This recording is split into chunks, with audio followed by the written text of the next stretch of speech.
Bismillahirrahmanirrahim. Assalamu alaikum class. I welcome you to English grade 6 video lessons. I'm your instructor Zia Hamid. I hope that you're doing well. So my dear learners, we know that we are dealing with our unit number 2 from the book. The title is Someone Who Understands. This will be our lecture number 5B with the competency of reading and critical thinking. Now, it's about reading. Now let's get started by reading our students learning outcome. So our SLO is determine two or more main ideas of an informational text and explain how they are supported by key details or summarize the text. So this is very clear from the students learning outcome that we are going to read an informational text and find out the main idea, or which we also call central idea, and then we will explain that how they are supported by different details which we call supporting details, and then we will also learn how we summarize the text in totality. So this is the breakdown of our students learning outcome. We will read and then identify, find out the main ideas. It can be one or more than one, and then we will also try to summarize the text. Now, here is a vertical linkage of our SLO with the previous grade. We have studied it quite well. I hope that you remember most of it. You can recall your concepts. Now, it's time for our interesting brainstorming session. So in today's session, we will be answering the question and we will think about it, that what is a main or central idea in a paragraph. So whenever you read a paragraph, how do you identify the main idea of which the paragraph is about, or the central idea of the paragraph? Now, you may know this answer very well. Think about it and then let's get started with our lecture. Now, the topic is main ideas of an informational text. Now, let's read it. The main idea is the central idea or the most important idea that the writer is communicating to the reader. Often, the reader can find the main idea just by looking at the title. For example, a passage or paragraph with the title, "Why Students Should Have Less Homework," will include reasons for that idea. So the title that is given to the passage, the title itself tells us that what will be the main idea of the passage that we are going to read. And also, we know that the topic sentence, the very first sentence of the passage or the paragraph, or if you're reading an essay, it tells us the main idea or the central idea, and every other detail followed by it is the supporting details. They are the supporting details. So this is our main idea. We can identify it easily. Now, let's talk about supporting details. So supporting details, what do they do? They provide information to clarify, prove, or explain the main idea.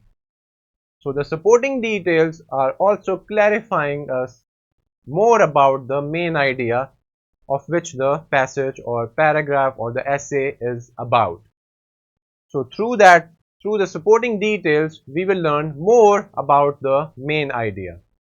Now, so what do we do when we have more than one main idea of a text? Yes, this is possible to have more than one main ideas of a text. Text or anything that is written can contain more than one main idea. Multiple or equally important arguments can be threaded through a single text. To identify if a passage has two main ideas, ask yourself if both ideas are equally important, or if one is just supporting the other.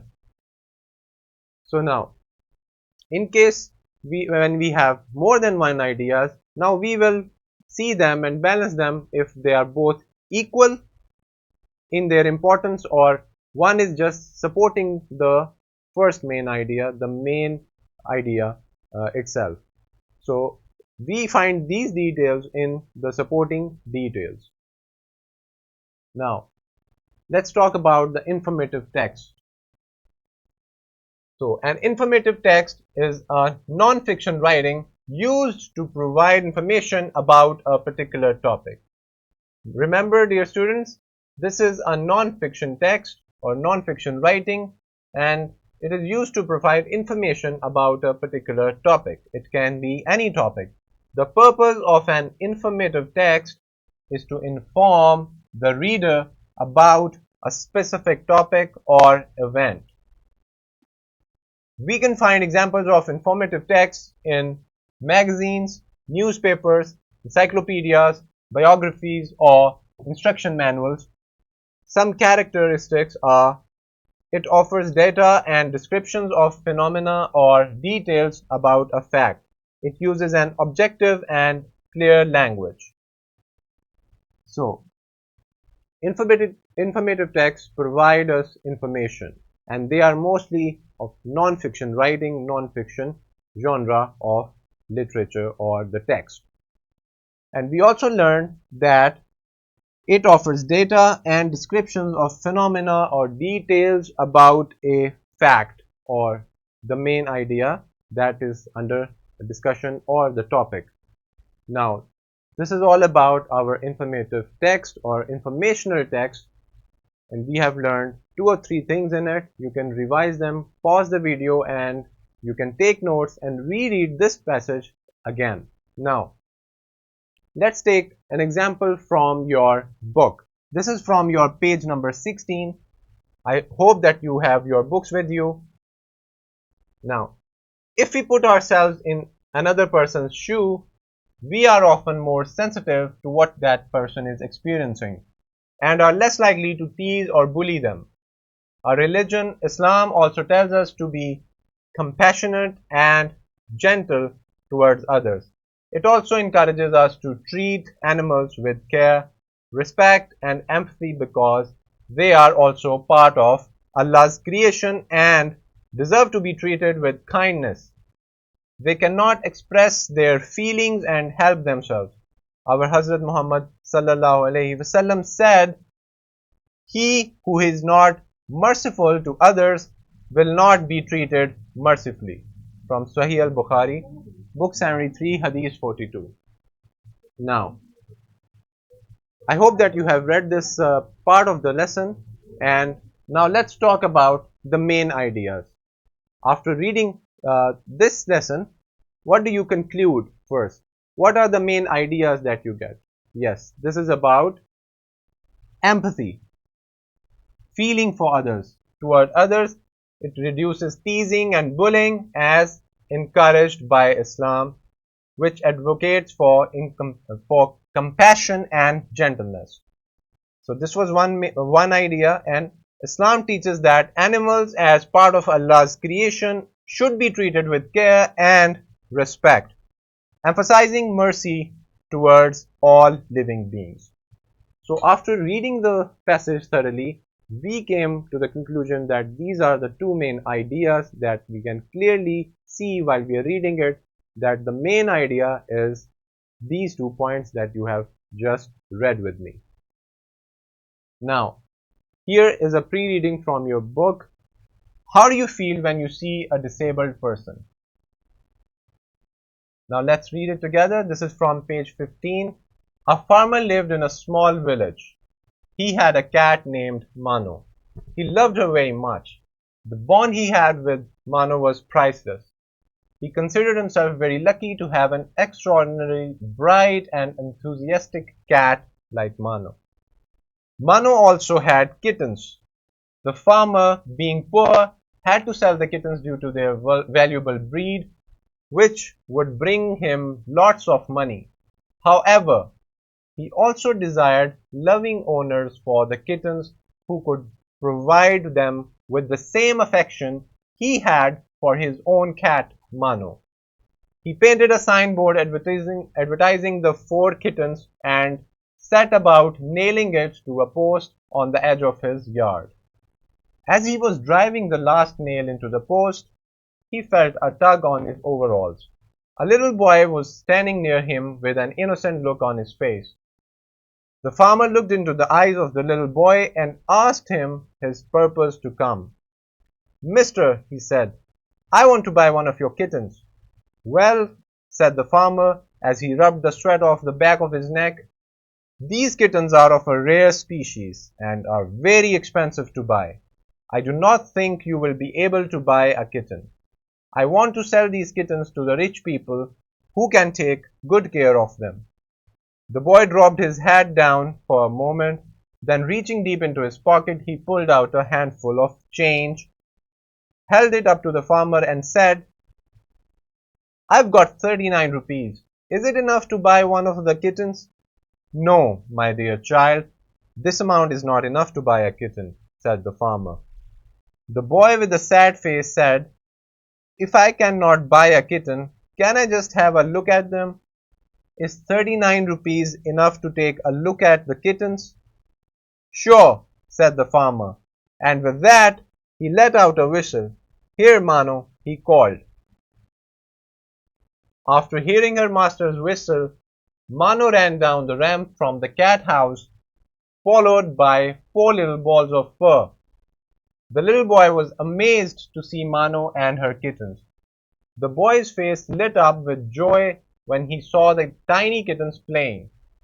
The little boy pressed his face against the chain. His eyes danced with delight. As the cats made their way to the fence, the little boy noticed something else stirring inside the cat house. Slowly, another little kitten appeared. This one was noticeably smaller.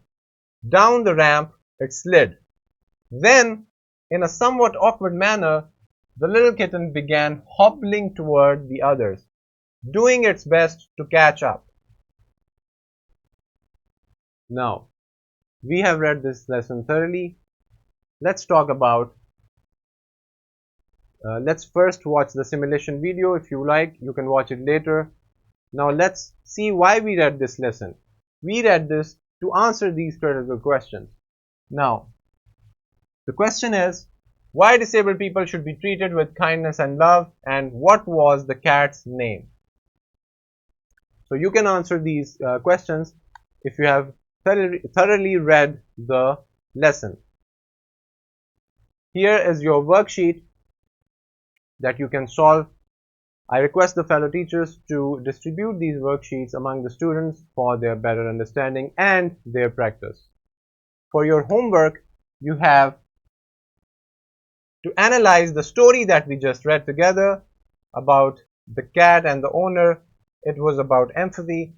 So, after reading that, you will answer this analytical question: which part of the story contributes to its main idea? While we are reading it, how did you know that this is the main idea of the story? Yes, the story is about empathy. It is about caring for others just as you care for yourself. It's about empathy. It's about treating animals with kindness and love. Right? So, read that again and answer the questions in your own way with your understanding and be analytical about it. Now, we are here at the end of our lesson with some resources for your help. Let's see what they are. Worksheet, a presentation, a lesson plan, question bank, and last but not the least, a skill sheet. All these are available in the description of the video. You can access them easily. My dear learners, I hope that you had great time learning about what is a main idea, what is an informational text, how you can identify the main idea from such text, and there can be more than one ideas that can be found in such passages or such informative text or anything that is written in the form of informative or informational text like. Now, you have fully grasped the concept, and now you can identify whether there are one or more than one ideas and how which one is important and which one is catering the other. you are very much familiar. You can watch the video lesson again for your uh, thorough and further understanding. Till the next video lesson, this is your instructor Hamid. Stay blessed. Allah Hafiz.